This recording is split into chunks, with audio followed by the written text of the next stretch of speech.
आदि पुरुष का नया ट्रेलर 9 मई को यूट्यूब पे लॉन्च कर दिया गया है। इसके 7 महीने पहले आदि पुरुष का टीजर भी आ गया था, जिसको कि अब तक 107 मिलियन व्यूज यूट्यूब पर मिल चुके हैं। जब आदि पुरुष का टीजर लॉन्च हुआ था तो लोग इतने हैरान थे कि ये 500 करोड़ की पिक्चर का टीजर इतना खराब कैसे हो सकता है, और टीजर को खराब कहने वालों में से एक मैं खुद भी था। टीजर इतना बेकार था कि उसको देख के ऐसा लग रहा था जैसे कोई कार्टून की मूवी चल रही हो। उसके कार्टूनिस्ट कैरेक्टर और हिंदू कल्चर का डिसरिस्पेक्ट होता देखा नहीं गया। हनुमान जी को बिना मूछ और रावण को बिना तिलक के दिखाया गया था, लेकिन रावण तो खुद भी भगवान शिव का बहुत बड़ा भक्त था। रावण खुद भी एक ब्राह्मण था, तो और टीजर में इतनी गलत इन्फॉर्मेशन कैसे दिखा सकते हैं। टीजर इतना खराब था कि ऐसा लग रहा था कि मैं कोई गेम देख रहा हूँ। मूवी कैरेक्टर कोई लग ही नहीं रहा था। डायरेक्टर ओम राउत इतने ज्यादा ओवर कॉन्फिडेंट है कि 500 करोड़ की ऐसी कार्टून वाली पिक्चर बना के वो हॉल तक लोगों को खींच लाएंगे। ऐसा टीजर मैंने आज तक जिंदगी भर में नहीं देखा था। पता नहीं वीएफएक्स आर्टिस्ट को इन्होंने पैसे दिए भी कि नहीं। मुझे तो वीएफएक्स को देख के ऐसा लग रहा था कि वीएफएक्स आर्टिस्ट आराम से अपने घर में सो रहा था और इन्होंने उसको झापड़ मार के उठा दिया और कहा कि चलो इसकी एडिटिंग कर दो।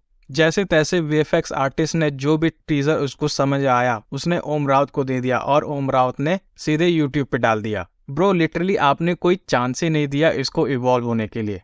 कुछ ऑफिशियल्स की माने तो उन्होंने कहा था कि इसके वीएफएक्स और सीजीआई पे 250 करोड़ खर्च हुए हैं। 250 करोड़, लिटरली 250 करोड़ कहाँ खर्च हुए हैं। टीजर इतना खराब था कि उसने सबका दिल तोड़ दिया था। उसमें चमगादड़, गोरिल्ला, चिंपैंजी जैसे वीएफएक्स वाली एक बेकार सी वानर सेना दिखाई गई थी। आज के समय में लोग बहुत जागरूक हैं और वो जानते हैं कि क्या देखना है क्या नहीं देखना है। लोगों ने टीजर को इतना नापसंद किया कि ओम राउत ने थोड़ा सा समय मांग लिया कि हम इसको सुधारेंगे और 100 करोड़ रुपए और खर्च करेंगे इसके वीएफएक्स और सीजीआई पर। फिर 7 महीने बाद उन्होंने 9 मई को एक नया ट्रेलर लॉन्च किया। उसके बीच बीच में उन्होंने कुछ पोस्टर्स भी लॉन्च किए थे जो कि थोड़े बहुत देखने में अच्छे लग रहे थे, लेकिन अभी भी उसमें कुछ ज्यादा सुधार नहीं दिख रहा था। लेकिन इस बार मेकर्स ने पूरी स्ट्रेटजी बनाकर ट्रेलर को लॉन्च किया था। उन्होंने यह सोचा कि अगर हमने अपना टीजर इतना खराब लॉन्च किया है तो अगर हम ट्रेलर को थोड़ा भी अच्छा दिखाएंगे तो पब्लिक हमारी टीजर की गलतियों को भूल जाएगी। टीजर में जहां पे उन्होंने वीएफएक्स और सीजीआई वाले कार्टून्स को दिखाया था, ट्रेलर में वहां पे उन्होंने ज्यादा ह्यूमन टच देने की कोशिश की है। ट्रेलर को देखकर ऐसा कुछ लग नहीं रहा था कि इसमें कुछ माइंड ब्लोइंग या आउट ऑफ द बॉक्स कुछ है। ट्रेलर स्टार्ट होता है हनुमान जी के नरेशन से, लेकिन ट्रेलर आगे बढ़ते बढ़ते हम नोटिस करते हैं कि 3-4 कैरेक्टर्स को ही बार बार दिखाया गया है, जिसमें कि राघव, जानकी, लक्ष्मण, हनुमान और रावण ही थे। ओम राउत ये समझ नहीं पा रहे हैं कि रामायण एक महाकाव्य, एक एपिक ग्रैंड स्टोरी है जिसमें बहुत सारे कैरेक्टर हैं, जिसमें दशरथ का कैरेक्टर, उनकी एक बड़ी सी अयोध्या, उनकी 3 रानियां, दशरथ के 4 बेटे। टीजर और ट्रेलर में ऐसा कुछ दिखाया ही नहीं गया है। वनवास से पहले राम की क्या जिंदगी थी, कैसे वो अयोध्या में थे, ये सब भी नहीं दिखाया गया है। रामायण में हम जानते हैं कि बहुत सारे वानर थे, जैसे कैरेक्टर्स लाइक सुग्रीव, बाली, अंगद, नल, नील। इन सब का भी कुछ अपीयरेंस न ट्रेलर न टीजर में दिखाया गया है। और लंका में भी बहुत सारे ऐसे कैरेक्टर थे जिनको कि दिखाना चाहिए था। विभीषण, कुंभकर्ण और रावण के बेटों को भी नहीं दिखाया गया है। ट्रेलर जैसे जैसे आगे बढ़ता है वो थोड़ा इंगेजिंग होने लगता है और पीछे जय श्री राम वाला बैकग्राउंड म्यूजिक आपको ट्रेलर में बनाए रखता है। कुछ चीजें इन्होंने वीएफएक्स में ठीक की है, जैसे कि जहां पे अंधेरा था वहां उन्होंने उजाला कर दिया है, कुछ बत्तियां बुझी थी उन्होंने उसको जला दिया है, रोशनी डाल दी है इधर उधर, थोड़ा बहुत ठीक किया है। लेकिन रामायण का जो टच था वो कहीं से भी फील नहीं होता है। कुछ सीन्स को बहुत ज्यादा ओवर कलर कर दिया है और कुछ सीन्स को इतना डार्क कर दिया गया है कि वो दिखाई तक नहीं पड़ते। जिस एक्टर ने हनुमान का कैरेक्टर निभाया है उसके पास तो कोई एक्सप्रेशन ही नहीं है। हनुमान के कैरेक्टर को देख के ऐसा लगता है कि उन्होंने मुंह में हवा भर रखी है।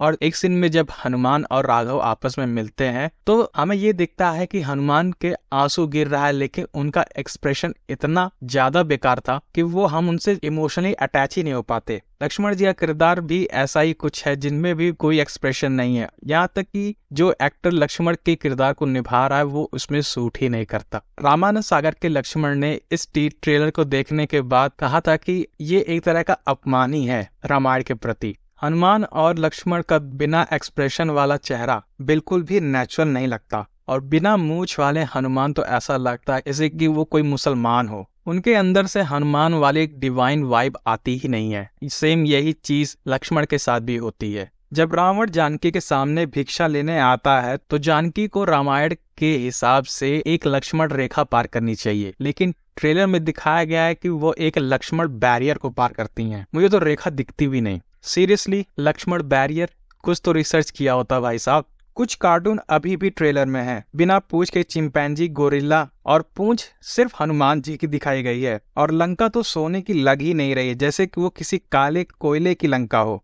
ओम राउत को ये समझना चाहिए था कि ऐसी पिक्चरें इतने कम समय में नहीं बनाई जा सकती। 3 से 4 साल का डेडिकेशन चाहिए होता है। ट्रेलर टीजर से थोड़ा अच्छा लगा, लेकिन वो परफेक्ट नहीं था। उन्होंने कलर ग्रेडिंग को थोड़ा डार्क सा कर दिया है, जिससे कि पुराने खराब ग्राफिक्स को छुपाया जा सके। ये आप कुछ कंपैरिजंस देख सकते हैं जो पहले टीजर में थे।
First thing first, Prabhas Shri Ram के अवतार में बिल्कुल भी सूट नहीं कर रहे हैं। हनुमान के जैसे उनके अंदर से भी एक डिवाइन वाइब नहीं आ रही। रावण के अभी भी शॉर्ट स्पाइकी हेयर हैं और मुसलमान वाला लुक है, लेकिन उनको दिखाया नहीं गया है।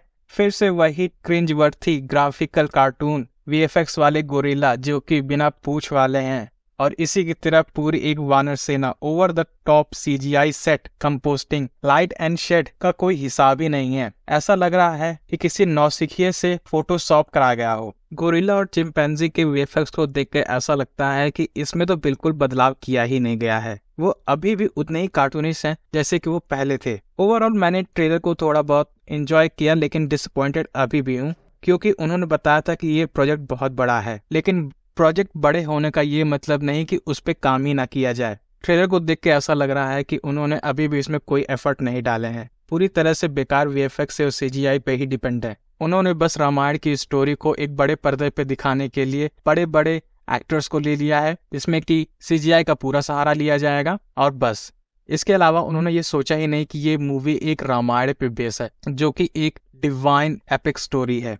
मे भी हो सकता है कि ओम राउत ने बस इसको एक प्रॉफिट की तरह सोचा हो कि मैं रामायण पे एक मूवी बनाता हूँ जिसमें कि बड़े स्टार्स जैसे प्रभास, जो कि अभी भी बहुत सारे डिमांड में है, उनको लेकर अगर मैं इस मूवी को बनाऊं तो मुझे 1000 से 2000 करोड़ मुनाफा तो आराम से हो जाएगा। लेकिन अब आप खुद सोचो, ऐसी जनता जो कोरोना काल में कई साल तक बंद रही और आलसी हो गई, उसको आप ऐसे टीजर और ट्रेलर दिखा के थिएटर तक खींच लाओगे? मुझे तो ऐसा नहीं लगता। और कुछ सोर्सेस तो ये भी पता चला है कि आदिपुरुष को ही बैन करने के लिए लोगों ने कोर्ट में केस कर दिया है। मतलब फुल स्टॉप, कोई रिलीज नहीं, पूरा बैन।